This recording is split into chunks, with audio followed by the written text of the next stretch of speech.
High, good afternoon friends. আজকে আমি বানাচ্ছি নিরামিষ পনিরের তরকারি। খুব সামান্য কিছু উপকরণ দিয়ে এই তরকারিটা রেডি হয়ে যাবে। প্রথমে আমরা ফোড়নে এই গোটা গরম মশলাগুলো দেব, আর পনিরটাকে আমি চৌকো চৌকো করে কেটে নিয়েছি, সেটাকে তেলে হালকা ভেজে নিতে হবে।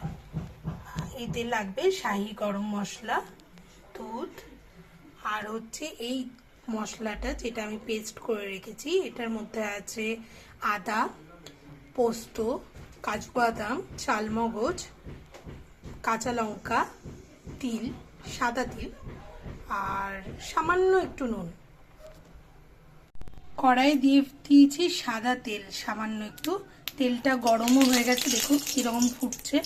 এতে এবার দেব সামান্য একটু নুন, সামান্য একটু নুন দিলাম। এইবার এতে একটা একটা করে পনিরগুলো আমি দিয়ে দেব। দেখুন বন্ধুরা, আমি কড়াইয়ে পনিরগুলো দিয়ে দিয়েছি। হালকা লাল হলে আমি এগুলো উঠিয়ে নেব। আচ্ছা, আমি বলতে ভুলে গেছি, এতে প্রায় 400 মতো পনির আছে। পনিরগুলো আমি ভেজে তুলে রেখেছি।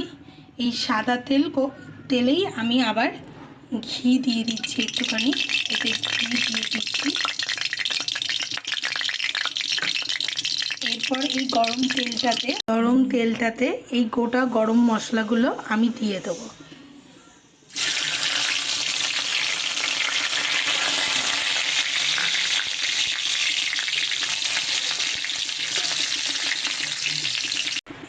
এইবার যে পেস্টটা আমি তৈরি করে রেখেছি, এটা এর মধ্যে দিয়ে দেবো কড়াইয়ে।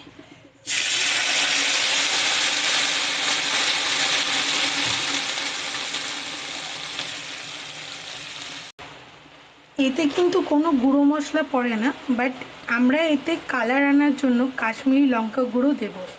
এতে না হলুদ পড়ে, না ধনে গুঁড়ো, না জিরে গুঁড়ো, না অন্য কোনো মশলা। খুব সামান্য উপকরণ দিয়েই তৈরি হয়ে যায় আমাদের এই দুধ পনির। আপনারাও বাড়িতে বানিয়ে দেখতে পারেন, খুব ইজি। নিরামিষের দিনকে পনির খেতে বেশ ভালোই লাগে। দেখুন মশলাটা থেকে কষতে কষতে তেল ছেড়ে এসছে। এইবার আমরা এটাতে দিয়ে দেবো আমুলের ফ্রেশ ক্রিম। আমি অবশ্য এই উপকরণের কথাটা আপনাদেরকে বলতে ভুলে গেছিলাম, সরি।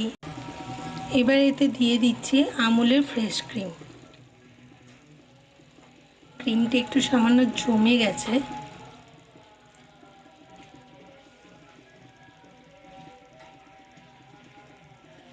এইবার এটাতে আমরা দিয়ে দেবো দুধটা।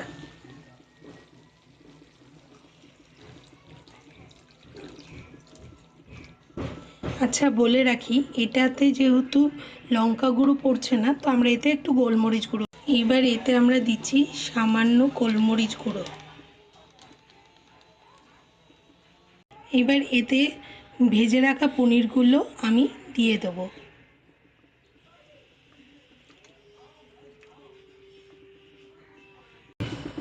এইবার আমরা এতে শাহি গরম মশলা দেব, যাতে এর টেস্ট এবং গন্ধটা খুব ভালো বেরোয়।